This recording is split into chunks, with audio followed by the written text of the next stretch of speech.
బలులో పాల్గొనే ముందు కొన్ని మాటలు మనం ధ్యానించుకుందాం. ఈ దినము దావీదు కీర్తన 145లో ఒక మాట చదువుతాను చూడండి. 18. తనకు మొరపెట్టు వారి కందరికీ, తనకు నిజముగా మొరపెట్టు వారికి అందరికీ యెహోవా సమీపముగా ఉన్నాడు. హల్లెలూయా, హల్లెలూయా. వాక్యములుగా వెళ్ళక మునుపు మీరందరూ నాతో ఒక చిన్న మాట చెప్పాలని కోరుచున్నాను. యెహోవా నా దేవుడు, యేసు ప్రభు నా సొంత రక్షకుడు. చెప్పబోయే వాక్యము, వినబోయే వాక్యము, నేను చదివే వాక్యము పరిశుద్ధాత్మ దేవుడు నాకు ఆశీర్వాదకరంగా చేయునుగాక. Amen, amen, amen. మొదటిగా ఈ దినము ఆయన సన్నిధిలో వచ్చిన ప్రతి ఒక్కరిని దేవుడు బహుగా దీవించునుగాక. Amen, amen, amen. అయితే ఒక దేవుడు అంటే ఒక విషయము, ఇది నన్ను గణపరచుకోవడానికి కాదు కానీ దేవుని మహిమపరచుకోవడానికి విషయం నేను చెప్తున్నాను. ఇది ఈ ఈ నెక్స్ట్ సండే అంటే 6th అక్టోబర్కి నేను ఫుల్ టైం మినిస్ట్రీకి రావడానికి 6 years అవుతుంది. అంటే 3 years అవుతుంది, 3 సంవత్సరములు అవుతుంది. Thank you. అప్పుడే క్లాస్. సో దేవుని చిత్తంలో ఉంటే నేను ప్రార్థన చేస్తున్నాను.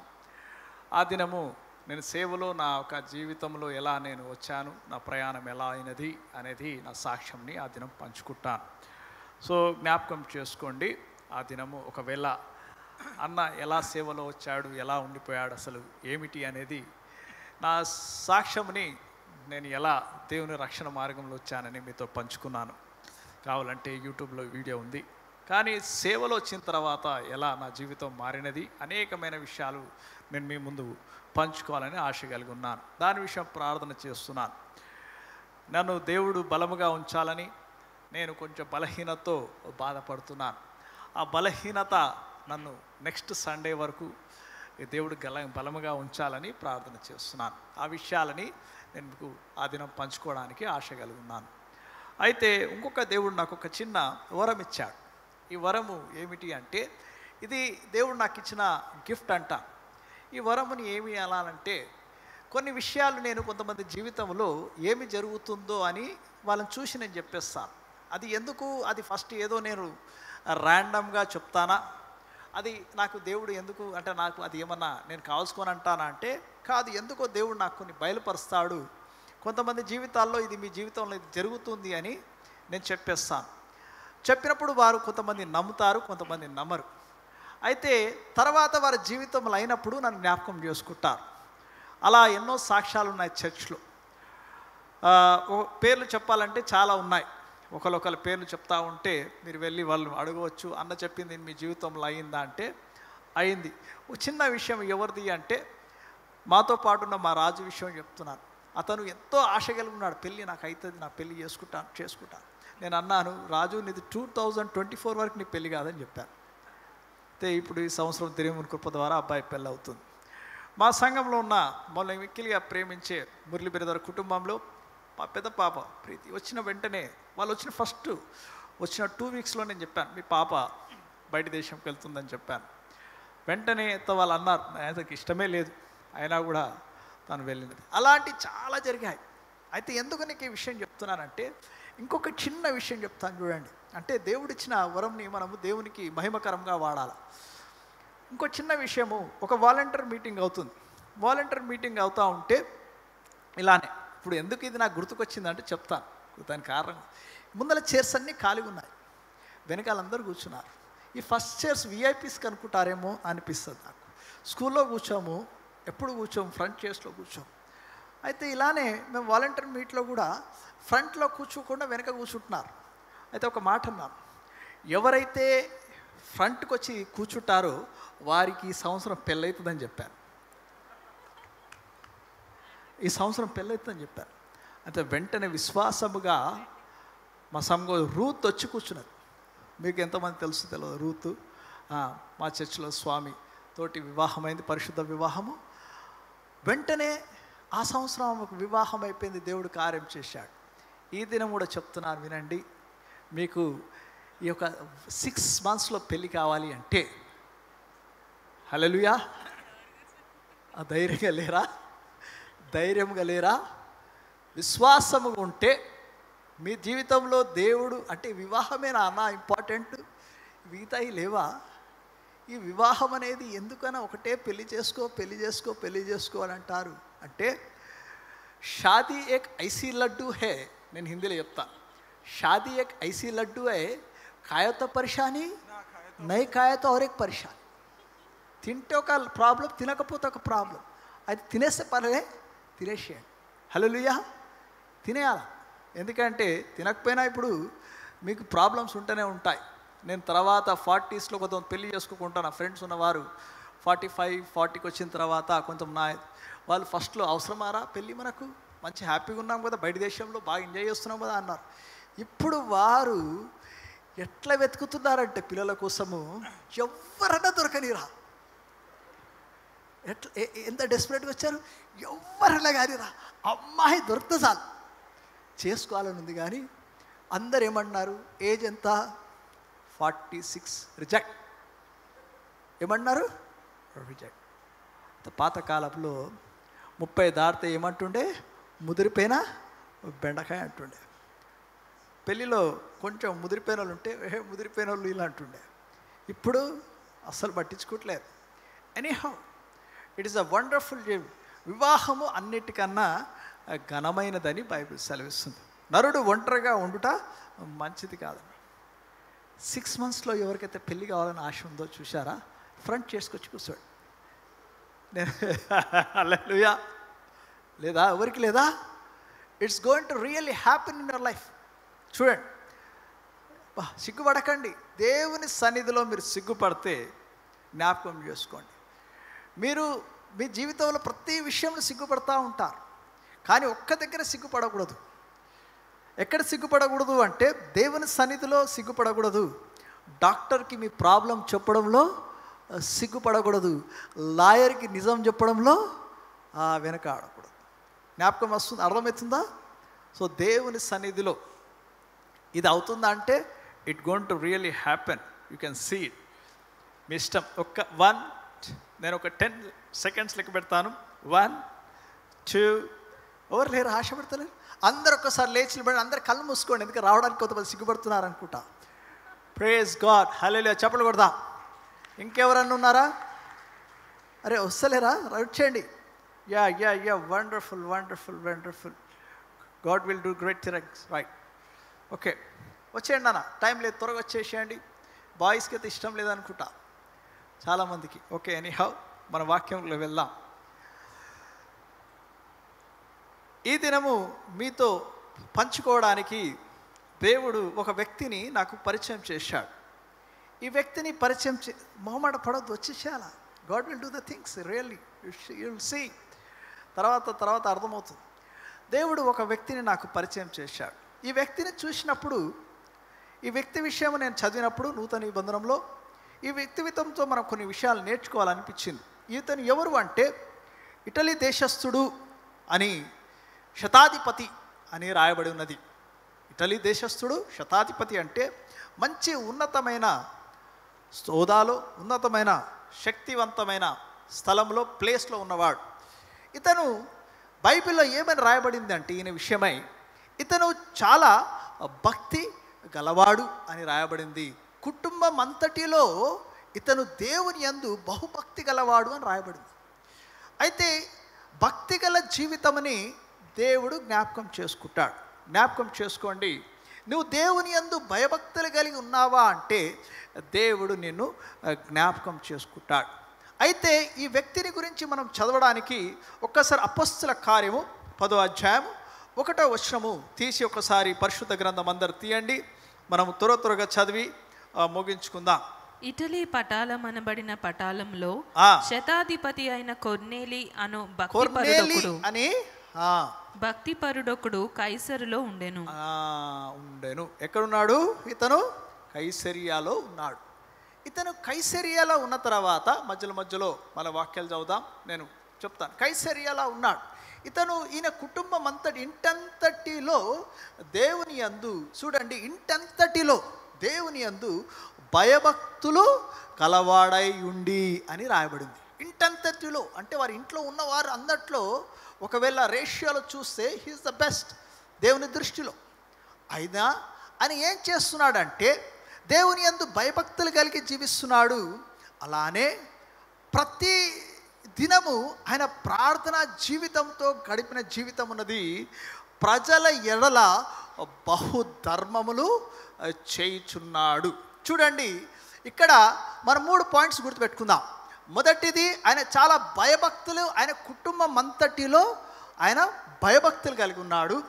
రెండవది, ఆయన ప్రజల యందు అంటే తన తోటి వారి యందు, తనతో ఉన్న వారి యందు బీదల ఎడల కానీ అందరి ఎడల, ఎందుకంటే ఆయన గొప్ప స్థాయిలో ఉన్నాడు కాబట్టి, మంచి అధికారంలో ఉన్నాడు కాబట్టి ప్రజలకు ఆయన బహు ధర్మములు చేస్తూ జీవిస్తున్నాడు. ప్రార్థన జీవితము కలిగి ఉన్నాడు. హల్లెలూయా. ఇటువంటి జీవితము కలిగి ఉన్నాడు కనుక చూడండి, ప్రార్థన అనేది చాలామందికి, నాకైతే చిన్నప్పుడు ప్రార్థన అంటే ఎలా చేయాలి అని అడుగుతుండే. ప్రార్థన అంటే చాలామందికి క్లియర్గా ఎక్స్ప్లెనేషన్ ఉండదు. అసలు వాట్ ఈజ్ ప్రేయర్ అంటే. ప్రేయర్ అంటే మనం ఏదో బట్టి చెప్పేయాలన్నా అనుకుంటారు. కొంతమంది ప్రేయర్ చేయమంటే బట్టేస్తాం. బట్టి అనేదాన్ని ప్రేయర్ అనుకుంటారు. ఏదో ప్రేయర్ అంటే కళ్ళు మూసుకొని ప్రార్థన చేశాను కదా అనుకుంటారు. ప్రార్థనగా ఏమిటి అంటే నీవు దేవునితో మాట్లాడడము అని జ్ఞాపకం చేసుకోండి. నువ్వు దేవునితో సంభాషిస్తున్నావు. నీవు ఏమై ఉన్నావో you want to discover God. దేవుని తెలుసుకోవడానికి నీవు ఆశ కలిగి ఉన్నావు. మూడవది, నీ హృదయ ద్వారముని దేవుని కోసమై నువ్వు తెరుస్తున్నావని జ్ఞాపకం చేసుకోండి. నీ జీవితం అనే ఒక ప్రయాణములో ఎలా అయితే నువ్వు ఎక్సైజ్ చేస్తే నువ్వు ఎలా ఫిట్ ఉంటావో, నువ్వు నీ యొక్క ప్రార్థన జీవితము దేవునితో అలా ఉంటుందని జ్ఞాపకం చేసుకోండి. ప్రార్థన గొప్ప శక్తి గలది అనేది జ్ఞాపకం చేసుకోవాలా. ఇప్పుడు ఒక పవర్ఫుల్ ఇంజన్ ట్రైన్ ఉందనుకోండి, అది ఎంతో పవర్ఫుల్, అది ఎన్నో డబ్బాలు కానీ ఎన్నో బోగిలను గుంజవచ్చు. కానీ ఒకవేళ దానికి ట్రైన్ ట్రాక్ లేకపోతే అది దేనికి పనికిరాదు. నీ జీవితంలో ప్రార్థన లేకపోతే నీ జీవితము ట్రైన్ ట్రాక్ లేని వంటిది అని జ్ఞాపకం చేసుకోండి. నువ్వు దేవునితో సంబంధం లేకుండా జీవిస్తున్నట్లయితే, నువ్వు ప్రార్థన చేయకుండా జీవిస్తున్నట్లయితే ఆ సంబంధంని కోల్పోతావని జ్ఞాపకం చేసుకోండి. అది నీ జీవితంలో అత్యంత ప్రధానమైనదని జ్ఞాపకం చేసుకోవాలా. ప్రార్థన ఏమిటి? అది ప్రార్థన, ప్రేయర్. అలానే జ్ఞాపకం చేసుకుంటా ఉంటే చాలామంది ప్రార్థన అంటే ఏమనుకుంటారంటే, ఒక కార్ని మనం ఒక ఎగ్జాంపుల్గా తీసుకుంటే, నీవు ఏదైనా కార్కి 4 టైర్లు ఉంటాయి, ఒక స్టెప్ని మనకు టైర్ ఉంటుంది. ఎప్పుడైతే మనకు పంక్చర్ అయినప్పుడు మనం ఏం చేస్తాము, వెంటనే ఆ టైర్ని వాడుకుంటాం.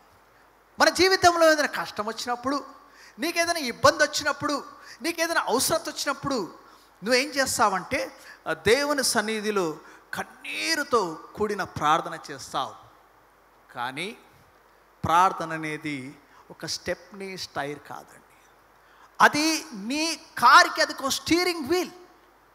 అది ఎటు మలుపుతే నువ్వు అట్లా వెళ్తావని జ్ఞాపకం చేసుకో. It's the steering wheel.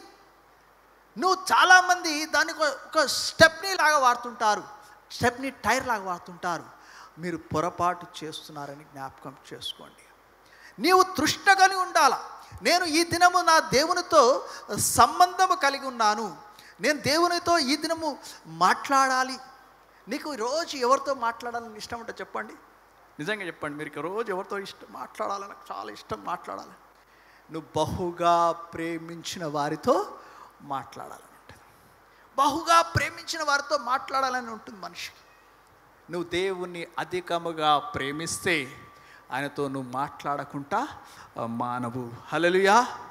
అందుకొరకే జ్ఞాపకం చేసుకోవాలా, నీ ప్రార్థన జీవితము చాలా ప్రాముఖ్యమైనది. అలానే చూస్తూ ఉంటే ఈ ప్రార్థన జీవితానికి ఎందుకు మనుషులు దూరముగా ఉంటారు అంటే, క్షమించలేని గుణము చేయబట్టి దూరముగా ఉంటారు. నీలో ఉన్న కష్టాలు బాధలు చేయబట్టి, ఏదో వరీస్ చేయబట్టి దూరముగా ఉంటారు.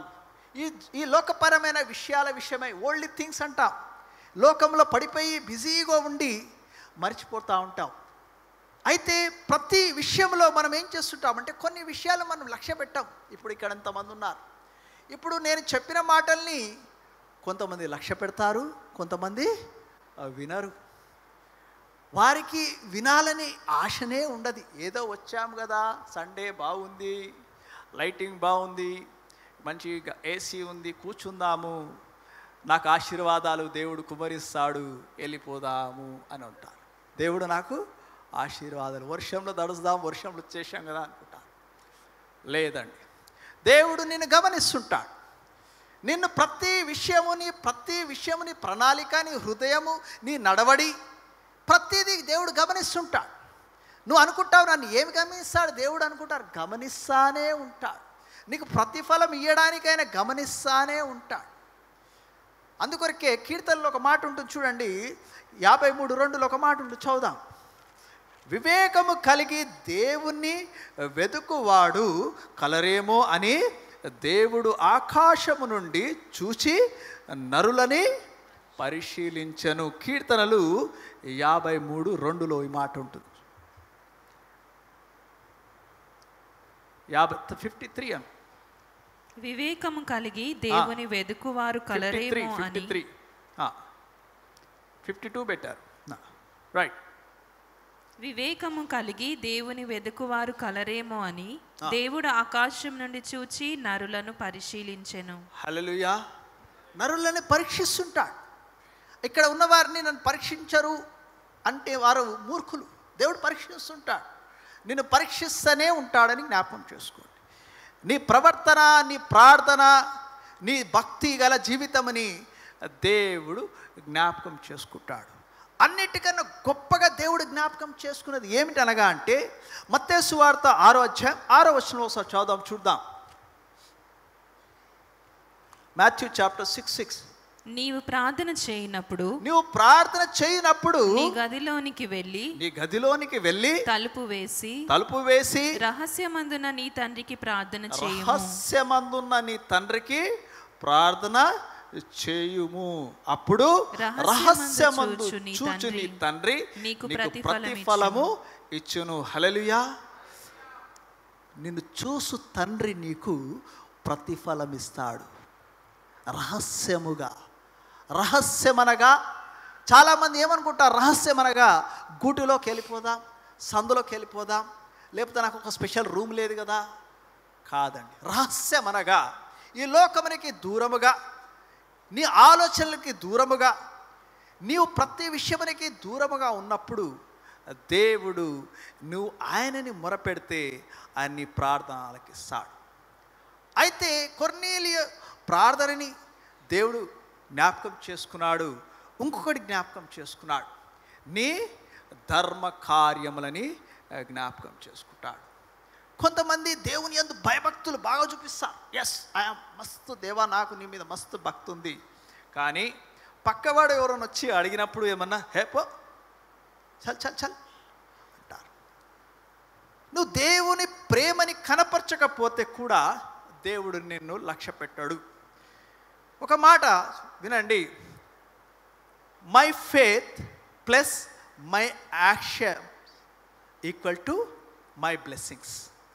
నీ విశ్వాసము, నీ క్రియలు కలిస్తేనే నీకు ఆశీర్వాదాలు ఉంటాయని జ్ఞాపకం చేసుకోండి. హల్లెలూయా. నువ్వు విశ్వాసం కలిగి ఉన్నావు కానీ నీ క్రియ లేదు, నీకు ఆశీర్వాదాలు రావు. నువ్వు క్రియ చేస్తున్నావు కానీ దేవుని యందు విశ్వాసం లేదు, ఆశీర్వాదాలు రావని జ్ఞాపకం చేసుకోండి. అందుకొరకే నీవు ఎప్పుడైతే బీదలని కనికరిస్తే, ఇక్కడ చూడండి బైబిల్లో ఒక మాట ఉంది, బీదలని కనికరిస్తే ఎవరికి అప్పిచ్చువాడంట? దేవునికి అప్పిచ్చువాడు. నువ్వు కనికరిస్తే దేవుడు జ్ఞాపకం చేసుకుంటాడు. నువ్వు ఇతర ఎడల ఒకవేళ దేవుడు నీకు శక్తి ఇచ్చాడు, నీకు సామర్థ్యత ఇచ్చాడు, నీకు ఆశీర్వాదం ఇచ్చాడు, అయినా కూడా నీవు ధారాళమైన హృదయం కలిగి లేకున్నట్లయితే దేవుడు నిన్ను ఆశీర్వదించాడు, నీ ప్రార్థనలు ఆలకించాడు. కొర్నేలియస్ ఆయన ప్రార్థన ఆలకించడానికి కారణం ఏమిటంటే ఆయన చేసిన ప్రార్థన ఆయన జ్ఞాపకం చేసుకున్నాడు. అందుకొరకే దేవుడు ఎంతో దయాళుడు, ప్రేమగలవాడు. ఎవరైనా కష్టంలో బాధలు ఉన్నప్పుడు మనం బైబిల్ చదివినప్పుడు చూడండి, సువార్తలు చదివినప్పుడు ఆయన అనేకమైన విషయాల్లో ఆశ్చర్య కార్యములు వారి పిలువక మునిపే వారి పరిస్థితిని చూసి దేవుడు ఆశ్చర్య కార్యం చేశాడు. హల్లెలూయా. నీవు విశ్వాసము ద్వారా నువ్వు అనేకమైన ఆశ్చర్య కార్యములు దేవుడు నేను చేస్తాడు అని జ్ఞాపకం చేసుకోండి. అందుకొరకే బైబిల్లో ఒక మాట రాయబడింది, ఇవ్వడి అప్పుడు మీకు ఏమవుతుందంట, ఇవ్వబడును. హల్లెలూయా. అయితే ఈయన ప్రార్థన ఆలకించిన తర్వాత దేవదూత వచ్చి ఒక మాట చెప్పినది. ఏమని చెప్పినదంటే, నువ్వు ఆశ కలిగి ఉన్నావు కదా, జోఫాలో పేతురు మారు పేరు గల సిమియోను ఉన్నాడు, అతని దగ్గరికి నువ్వు వెళ్ళు. అతను ఒక సముద్రము దగ్గర ఉన్న సిమియోను అనే ఒక చర్మకారుని దగ్గర ఉన్నాడు, నువ్వు అక్కడికి వెళ్ళిపించి ఆయనను పిలిపించుకోరా అని చెప్తాడు. వెంటనే ఎప్పుడైతే పని చెప్పిన వెంటనే దేవుని మాట విని పంపిస్తాడు. పంపించిన వెంటనే చూడండి దేవుని కార్యాలు ఎలా ఉంటాయంటే, ఇతను 3 గంటల ప్రాంతంలో ప్రార్థన చేస్తుంటే దేవుడు దర్శనం ద్వారా ఈ మాటలు దేవుడు బయలుపరుస్తాడు. పంపించాడు పని వాళ్ళని. అయితే ఇక్కడ ఎవరి కోసమైతే పంపించాడో పేతురు కూడా దర్శనంని దేవుడు దయచేశాడు. హల్లెలూయా. పేతురు కూడా దర్శనం దయచేశాడు. పేతురికి ఎలా దర్శనం దయచేశాడు అని జ్ఞాపకం చేసుకుంటే, పేతురుకి బాగా ఆకలవుతున్నది. ఆకలైతూ 12 గంటల టైంలో ప్రార్థన కోసం వెళ్ళాడు. ఇంకా భోజనం సిద్ధపాటు కాలేదు. అయితే వెళ్ళినప్పుడు దేవుడు ఒక దర్శనం చూపించాడు. ఆకాశము నుండి ఏమున్నదని చూసామంటే, చూడండి ఒకసారి చూద్దాము. అపోస్తల కార్యం 10వ అధ్యాయం 11వ వచనం చదువుదాం. త్వరగానే ఆకాశము తెరవబడుటయు 4 చెంగులు పట్టి దింపబడిన పెద్ద దుప్పటి వంటి ఒక విధమైన పాత్ర భూమి మీదకి దిగి వచ్చుటయు చూచెను. అందులో భూమి యందు సకల విధములైన చతుస్పాద జంతువులను, ప్రాకు పురుగులను, ఆకాశ పక్షులను ఉండెను. ఇక్కడ 4 చెంగులు పట్టి దుప్పటి అని ఒకటి పంచెలు వచ్చింది. అక్కడ అన్ని రకముల జంతువులు ఉన్నాయి, రెప్టైల్స్ ఉన్నాయి, బర్డ్స్ ఉన్నాయని రాయబడింది. అయితే ఒక మాట అంటాడు. ఏమని అంటాడంటే, వాటిని నువ్వు చంపుకొని తిను అని చెప్తాడు. ఏమంటాడండి? చంపుకొని తిను అని చెప్తాడు. ఈ చంపుకొని తిను అన్నప్పుడు పేతురు ఏమంటాడంటే, అపరిశుద్ధమైన దానిని నేను తినను కదా దేవా అంటాడు. అయితే నేను ప్రతి ఒక్క దానిని పరిశుద్ధ పరిచితిని అని దేవుడు ఆ దినము వాక్యం సెలవిస్తాడు. ఈ లోకంలో దేవుడు ప్రతిదీ పరిశుద్ధ పరిచాడని బైబిల్ సెలవిస్తున్నది. జ్ఞాపకం చేసుకోండి.